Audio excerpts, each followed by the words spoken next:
చేయకుండా pure middle class. మనం కార్లు, బెంజ్ కార్లు అవసరం లేదు మనకి. జస్ట్ మిడిల్ క్లాస్ లైఫ్ ఎలా ఉంది, వాళ్ళు ఎలా లీడ్ చేస్తారు, తరానికి ఒకడు ఉంటాడు, ఆ తరంలో ఎలా ఉంటుందో అలాంటిది తీశాడు.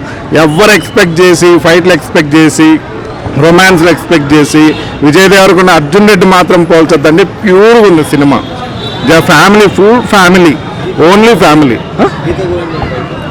గీతా గోవిందం అది వేరు, మళ్ళీ ప్యూర్ లవ్ ఉంది, అది ఉంది. ఇది వేరు, ఇది ప్యూర్, అది లవ్ స్టోరీ, ఇది just family story, middle class story. Geetha Govindam కంటే బాగుంది. ఫ్యామిలీ స్టార్ సినిమా. ఇప్పటివరకు విజయ్ దేవరకొండ గారు చేసిన అన్ని సినిమాల కంటే డిఫరెంట్గా ఉంది. ఎందుకంటే ఇక్కడ ఉన్న మనందరి జీవితాలలో కూడా మనందరి ఫ్యామిలీ రిలేషన్స్, ఎమోషన్స్ ఉంటాయి. విజయ్ దేవరకొండ గారు కూడా ఒక కామన్, అంటే మిడిల్ క్లాస్ ఫ్యామిలీలో ఉండేటువంటి ఎమోషన్స్. అంటే ఈ రోజుల్లో ఏంటంటే ఎవరికి వారే మన పర్సనల్ లైఫ్ కూడా చాలా డిస్టర్బ్ అవుతుంది. ఇక్కడ 90% ఇక్కడున్న రిపోర్టర్స్ కానీ కెమెరామెన్ అందరూ కూడా విలేజ్ బ్యాక్గ్రౌండ్స్ వచ్చిన వాళ్ళం. మనం సంవత్సరానికి 2 ఇంటికి వెళ్ళినప్పుడు ఉండే ఆ ఎమోషన్స్ని ఈ సినిమాలో చూపించాడు. ముఖ్యంగా ఇంతకుముందు సినిమాలతో కంపేర్ చేస్తే చాలా మెచ్యూరిటీ ఉంది యాక్టింగ్. తప్పకుండా అందరూ కూడా ఇలాంటి సినిమాలు వచ్చినప్పుడు మనం చేయాలంటే, ఓన్లీ సినిమా అంటే వల్గర్గా లేదంటే ఇంకేదో కాకుండా చాలా మెచ్యూరిటీగా చేశారు యాక్టింగ్. తప్పకుండా ఈ సినిమా హిట్ అయితే ఇప్పటికీ సొసైటీలో పడిపోతున్న ఏదైతే విలువలు ఉన్నాయో ఆ విలువలు చాలా క్లియర్గా, చాలా ఎక్సలెంట్గా, అంటే తను అనుకున్నటువంటిది ఏంటంటే తన ఫ్యామిలీని కాపాడుకోవాలి, తన ఫ్యామిలీలో ఉన్న తన అన్నయ్యని ఒక ఆఫీసర్ని చేయాలి. తను ఆల్రెడీగా 3 సార్లు మెయిన్ సెలెక్ట్ అయినటువంటి అన్నయ్య ఫ్యామిలీ డిస్టర్బ్ అయితే ఒక చిన్న ఎమోషన్స్, ఆ చిన్న ఎమోషన్స్తో ఆ లైఫ్ మనం అందరూ కూడా హ్యాపీగా ఎట్లా లీడ్ చేయొచ్చు. ఒక్కొక్కసారి మనం మిస్అండర్స్టాండింగ్ చేసుకుంటే మన లైఫ్లో ఉండేటువంటి ప్రాబ్లమ్స్ ఏంటనేది చాలా అద్భుతంగా చూపించాడు.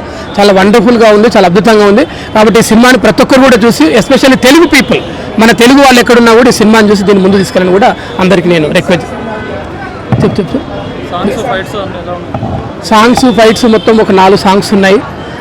మెయిన్గా వాళ్ళు ప్రమోషన్లో వాడిన సాంగ్ చాలా బాగుంది, అది లాస్ట్లో ఉంటుంది ఆ సాంగ్. ఫైట్స్ వచ్చేసి ఒక 3 ఉన్నాయి. లాస్ట్ సాంగ్ కొంచెం థ్యాంక్ యూ. ఫ్యామిలీ స్టార్ నాకైతే యావరేజ్ మూవీ అనిపించింది. ఫస్ట్ హాఫ్ బాగుంది, సెకండ్ హాఫ్ తీసుకెళ్ళిన విధానం బాగాలేదు. ఆ ఎమోషన్స్ని అలా క్యారీ చేసి అదే ఫీల్ని కంటిన్యూ చేసి ఉంటే బాగుంటుంది అనిపించింది. సెకండ్ హాఫ్ యూఎస్ వెళ్ళి అక్కడ ఏదో ఎగ్జాజరేట్ చేసినట్టు, కొన్ని సీన్స్ని ఓవర్గా చేసినట్టు అనిపించింది. అవి లేకుండా సింపుల్గా ఆ ఫస్ట్ హాఫ్ ఏదైతే క్యారీ చేశారో ఎమోషన్స్ని అలా క్లియర్గా తీసుకెళ్ళి ఉంటే మటుకు ఖచ్చితంగా సినిమా బ్లాక్ బస్టర్ అయ్యేది. అది సెకండ్ హాఫ్ మిస్ఫైర్ అయింది అనిపించింది. అండ్ అందరూ ఎక్స్పెక్ట్ చేసే సాంగ్ ఎప్పుడు అంటే చివరిలో ఎంటైటిల్ కార్డ్స్ దగ్గర వేసారు ఆ సాంగ్ వచ్చి. సో సాంగ్ బాగుంది, బట్ ఫీల్ క్యారీ అవ్వలేదు. ఎండ్ పార్ట్లోకి వచ్చేటప్పటికి ఆ ఫీల్ క్యారీ అవ్వలేదు. ఎందుకంటే క్లైమాక్స్ బయటకు వచ్చి ఆ ప్రతి ఆడియన్ సెకండ్ హాఫ్ ఎందుకు ఇలా చేశాడు అన్న మూడ్లోనే బయటకు వచ్చారు. సో సాంగ్ని క్యారీ చేయలేకపోయాం. అండ్ మ్యూజిక్ బాగుంది అండ్ బ్యాక్గ్రౌండ్ బాగుంది. విజయ్ దేవరకొండ గారి యాక్షన్ బాగుంది.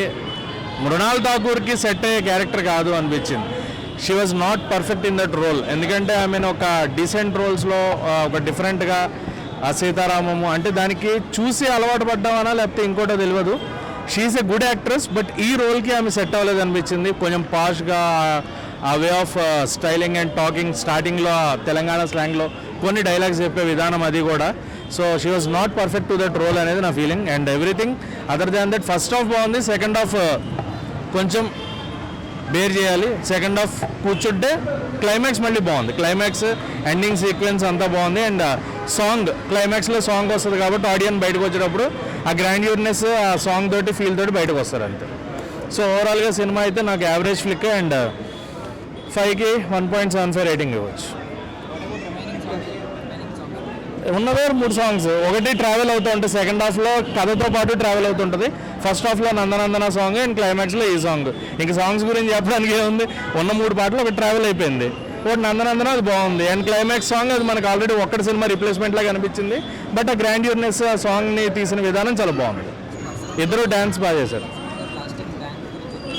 అవును, ఇందులో వేసిన మెసేజ్ ఏంటంటే ఫ్యామిలీ బర్డెన్స్ని హోల్డ్ చేస్తూ ప్రతి ఒక్కళ్ళు వాళ్ళ ఫ్యామిలీ కోసం నిలబడుతున్నారు. బట్ ఈ జనరేషన్ వాళ్ళు మోస్ట్లీ ఇండిపెండెంట్ లైఫ్కి అలవాటు పడిపోతున్నారు. ఒకప్పుడు జాయింట్ ఫ్యామిలీస్కి బాగా ఇంపార్టెన్స్ ఉండేది. ఒక 5-6 ఫ్యామిలీస్ కలిసి ఉండడం, అన్నీ షేర్ చేసుకుంటూ ఉండడం ఇలాంటివి ఉండేవి.